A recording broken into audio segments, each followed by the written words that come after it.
Hello friends, welcome to our YouTube channel. अगर आपने अभी तक चैनल को सब्सक्राइब नहीं किया है तो इसे सब्सक्राइब कर लें और बेल आइकन प्रेस कर दें ताकि आपको हमारी वीडियोस की अपडेट मिलती रहे। तो चलिए शुरू करते हैं इसी के साथ आज का अपना वीडियो। तो हमारा वीडियो है जीएस टेस्ट पेपर 130 और आज का हमारा पहला क्वेश्चन है, consider the following statement. 3 statement दे रखे हैं, आपको बताना है कौन सा सही है। पहला है, The Rajya Sabha has no power either to reject or to demand a money bill। राज्य सभा के पास किसी प्रकार की कोई पावर नहीं है मनी बिल के संदर्भ में। सेकंड है, the राज्य सभा can not vote on the demand for grant, यानी राज्य सभा डिमांड फॉर ग्रांट में किसी तरीके का वोट का हिस्सेदार नहीं, मतलब उसका कोई हिस्सा नहीं है। थर्ड है, द राज्य सभा can not discuss the annual financial statement, यानी राज्य सभा एनुअल फाइनेंशियल स्टेटमेंट पे बहस या डिस्कशन कह सकते हैं नहीं कर सकता है। तो आपको बताना इनमें से कौन सा स्टेटमेंट सही है। तो उसका सही आंसर है बी, 1 and 2 ओनली। पहला और दूसरा गलत है, तीसरा गलत है। Article 112 president cause the annual financial statement to be put before both the house of parliament, so it means राज्य सभा can discuss it। यानी 112 कहता है कि प्रेसिडेंट के मुताबिक जो एनुअल फाइनेंशियल स्टेटमेंट है वो दोनों हाउस में प्रेजेंट किया जाएगा। सो इस लिहाजे से दोनों ही इस पर डिस्कशन कर सकते हैं। जो voting on demand for grant है ये is a prerogative of the Lok Sabha and Rajya Sabha can not reject और अमेंड अ मनी बिल। जब वोट डिमांड फॉर ग्रांट है, बेसिकली डिमांड फॉर ग्रांट होता है कि जैसे बजट पेश हुआ तो फरवरी में पेश हुआ, लेकिन उसको लागू होते होते मई जून तक का समय लग जाता है। तो ये जो बीच का समय है उसके लिए एक सर्टेन अमाउंट गवर्नमेंट डिमांड करती है, इसलिए इसको डिमांड फॉर ग्रांट बोलते हैं। तो क्योंकि मनी बिल का हिस्सा है इसलिए इस पर राज्यसभा किसी प्रकार का बहस या वोट कुछ भी नहीं कर सकता है। तो चलिए बढ़ते हैं एक साथ अपने अगले क्वेश्चन की तरफ। Question number 2, Which of the following action or actions can be taken by the government to reduce the deficit in the yearly budgets? कौन सा एक्शन गवर्नमेंट लेता है ताकि जो उसके ईयरली बजट में डेफिसिट होता है फाइनेंस का उसको मीट आउट कर सके। पहला है रिड्यूसिंग द रेवेन्यू एक्सपेंडिचर, अपने वो खर्चे कम कर देता है। सेकंड है इंट्रोड्यूसिंग न्यू वेलफेयर स्कीम, कोई नया वेलफेयर स्कीम लाया हो। थर्ड है रैशनलाइजिंग सब्सिडीज, यानी सब्सिडीज को रैशनलाइज कर देता है। या फोर्थ है रिड्यूसिंग इम्पोर्ट ड्यूटी, या फिर इम्पोर्ट ड्यूटी कम कर देता है। तो आपको बताना इनमें से कौन सा स्टेटमेंट सही है। तो उसका सही आंसर है सी, 1 and 3 ओनली। बाकी के सेकंड वाला गलत है। अगर वेलफेयर स्कीम इंट्रोड्यूस करेगा तो ऑब्वियस है उसके खर्चे बढ़ जाएंगे, और इम्पोर्ट ड्यूटी घटा देगा तो उसकी इनकम कम हो जाएगी। बाकी रैशनलाइजिंग सब्सिडी कर सकता है, बढ़ा घटा सकता है। और सेकेंड फर्स्ट वाला था रिड्यूसिंग रेवेन्यू एक्सपेंडिचर, तो इससे भी उसके एक्सपेंसेस कम होते हैं और डेफिसिट भी कम होता है। तो चलिए बढ़ते हैं इसके साथ अपने अगले क्वेश्चन की तरफ। Question number 3, which of the following statement regarding Balban is और आर करेक्ट। बलबन के संदर्भ में कौन से दोनों स्टेटमेंट में से सही है आपको बताना है। पहला है, he started to including Indian Muslim to top position of power and authority instead of Turkish nobility, यानी कि इंडियन मुस्लिम्स को टॉप पोजीशन पर रखने लग गया बजाय टर्किश नोबेलिटीज के। सेकंड है, he introduce the sijda and paibos to show that nobles were not his equals. तो इन्होंने सजदा और पाइबोस दो अलग अलग शुरू किया था ताकि जो नोबल्स है वो उसके इक्वल ना लगे, इसलिए शुरू किया गया था। तो आपको बताना इनमें से कौन सा स्टेटमेंट सही है। तो उसका सही आंसर है बी, 2 ओनली। पहला वाला गलत है, ऐसा बिल्कुल नहीं है। बलबन बल्कि एक चैंपियन ऑफ टर्किश नोबेलिटी था, उसके जितने भी टॉप लेवल ऑफिशियल्स थे वो सारे के सारे टर्किश थे, उसने इंडियंस को टॉप पोजीशन पे रखा ही नहीं था। तो चलिए बढ़ते हैं एक साथ अपने अगले क्वेश्चन की तरफ। Question number 4, consider the following statement with regard to Kisan Sabha movement. किसान सभा मूवमेंट के संदर्भ में 2 स्टेटमेंट है, आपको बताना है कौन सा सही है।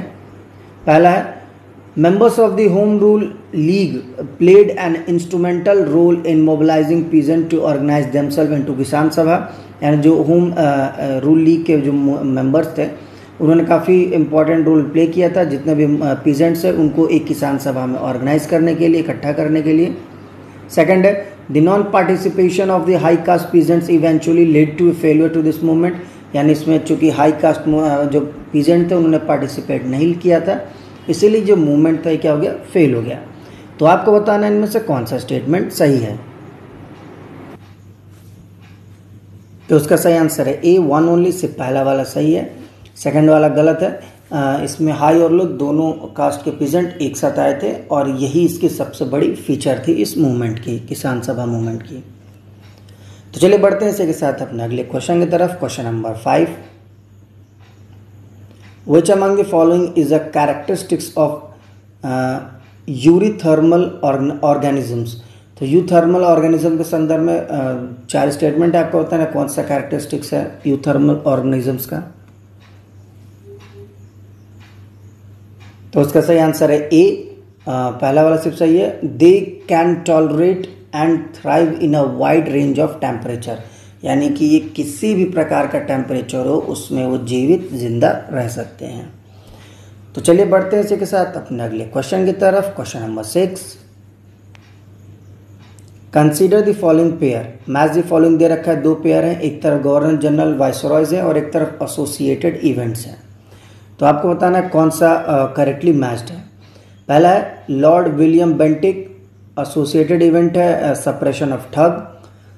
सेकंड है लॉर्ड कर्जॉन, इवेंट है इल्बर्ट बिल कंट्रोवर्सी। और थर्ड है लॉर्ड वेबल, ये आपका अगस्त ऑफर। तो इसका सही आंसर है ए, वन ओनली, सिर्फ पहला वाला मैच सही है। सिर्फ बेंटिक के समय में सप्रेशन ऑफ ठग्स हुआ था, बाकी जो हमारा इल्बर्ट बिल है ये रिपन के समय हुआ था और जो अगस्त ऑफर है उसमें लॉर्ड लिंग लिथगो थे, ना कि हमारे वेबल। तो चलिए बढ़ते हैं इसी के साथ अपने अगले क्वेश्चन की तरफ। Question number 7, consider the following statements with reference to environmental impact assessment. EIA के संदर्भ में 3 स्टेटमेंट है, आपको बताना कौन सा सही है।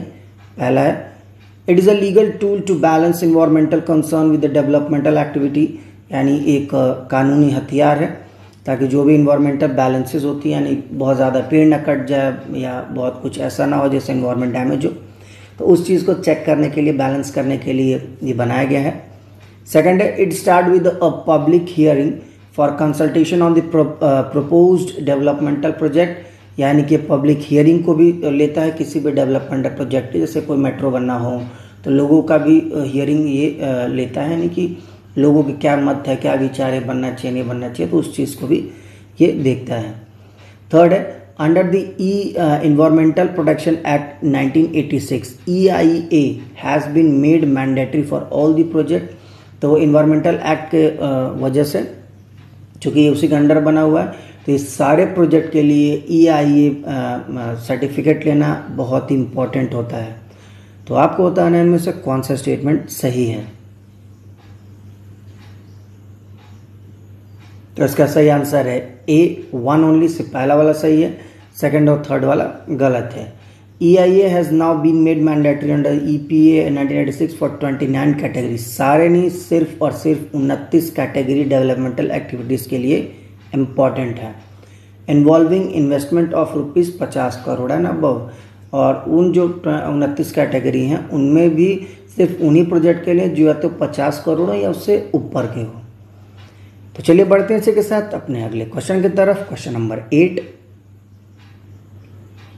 Consider the following qualifications for a person to be chosen a member of Lok Sabha. 3 अलग अलग क्वालिफिकेशन दे रखे हैं, मतलब अगर आपको मेंबर ऑफ लोकसभा बनना है तो क्या क्वालिफिकेशन ज़रूरी है आपके लिए। तो पहला है he must be a citizen of India, यानी उसको भारतीय मूल का नागरिक होना जरूरी है, अनिवार्य है। सेकंड है he must not be less than 25 year of age, यानी उसकी उम्र 25 साल से कम ना हो। थर्ड है to contest seat reserved for the scheduled caste, the member should be from the same category, यानी अगर वो किसी शेड्यूल कास्ट सीट के लिए उठ रहा है तो उसका शेड्यूल कास्ट से बिलोंग होना मस्ट है। तो आपको बताना है इनमें से कौन सा स्टेटमेंट सही है। तो इसका सही आंसर है ए, 1 और 2 ओनली, सिर्फ पहले दूसरे सही है, थर्ड वाला गलत है। जो मेंबर ऑफ, अगर राज्यसभा की बात करें तो उसमें 30 एज है, उसमें भी सेम ऑलमोस्ट क्वालिफिकेशंस है। थर्ड वाला गलत है, ऐसा कुछ नहीं है कि शेड्यूल कास्ट का मतलब होना चाहिए। तो चलिए बढ़ते हैं इसी के साथ अपने अगले क्वेश्चन की तरफ। Question number 9, consider the following statements. 4 statement है, आपको बताना है कौन सा सही है। पहला है they are non vascular plant, मतलब एक बेसिकली 4 स्टेटमेंट दे रखा है, आपको बताना है कि किस फ्लोरल ग्रुप से बिलोंग करता है या किसके बारे में ये बता रहा है। तो पहला कह रहे हैं कि नॉन वैस्कुलर प्लांट है, कि ये प्लांट है। सेकंड है they usually grow in a moist place, और वो लगभग मॉइस्ट यानी जो हल्के भींगे कह सकते हैं, मॉइस्चर ज़्यादा मतलब क्या बोलते हैं, चिपचिपाहट जिसको बोलते हैं, तो उतना होना चाहिए उसको उगने के लिए। थर्ड है they are the second largest group of green plant, और ये ग्रीन प्लांट के सेकंड सबसे लार्जेस्ट ग्रुप में आते हैं। फोर्थ है mosses, liverworts and hornworts are some example of the group. तो 3 नाम दे रखे, बता रहा है कि ये इन्हीं के एग्जाम्पल है। तो आपको बताने किस फ्लोरल ग्रुप की बात कर रहा है। तो इसका सही आंसर है सी, ब्रायोफाइट्स। तो ये जो तीनों हैं, ये तीनों ब्रायोफाइट से जुड़े हुए हैं, और ये जो डिस्क्रिप्शन है ब्रायोफाइट के बारे में दिया हुआ है। तो इस चीज़ को ध्यान से पढ़ लीजिएगा। तो इन्वायरमेंट से काफ़ी क्वेश्चंस आते हैं, और ऐसे ही क्वेश्चन पूछे जाते हैं जो करंट में हो काफ़ी। तो चलिए बढ़ते हैं इसके साथ अपने अगले और आखिरी क्वेश्चन की तरफ। Question number 10, Who of the following founded a new city on the south bank of tributary to the river Krishna and undertook to rule his new kingdom as the agent of deity to whom all the land south of the river Krishna was supposed to belong? तो एक description दे रखा है कि इन्होंने एक शहर बसाया था, नया शहर जो कि कृष्णा नदी की एक ट्रिब्यूटरी है, और वो नया किंगडम था। अपने आप को वो भगवान का एक एजेंट बताते थे, डेटी का मतलब होता है भगवान। और जो लैंड ऑफ साउथ था रिवर कृष्णा, वो सारा एरिया उनको बिलोंग करता था। तो आपको बताने किसकी व्याख्या ये स्टेटमेंट कर रहा है। तो इसका सही आंसर है सी, हरियारा 1। हरियारा बुक का आपने पढ़ा होगा, विजयनगर एम्पायर के बारे में, सबसे बड़ा किंगडम था, तो ये उसी से बिलोंग करते थे। तो फ्रेंड्स, इसी के साथ आज का हमारा वीडियो समाप्त होता है। जाने से पहले हम आपको हमारा जो लास्ट वीडियो था, यानी जीएस टेस्ट पेपर 129, तो जो उसका क्वेश्चन ऑफ द डे था उसका आपको आंसर बता देते हैं। तो उसका क्वेश्चन ऑफ द डे था, recently a team of IIT Madras researchers developed Bharati which is.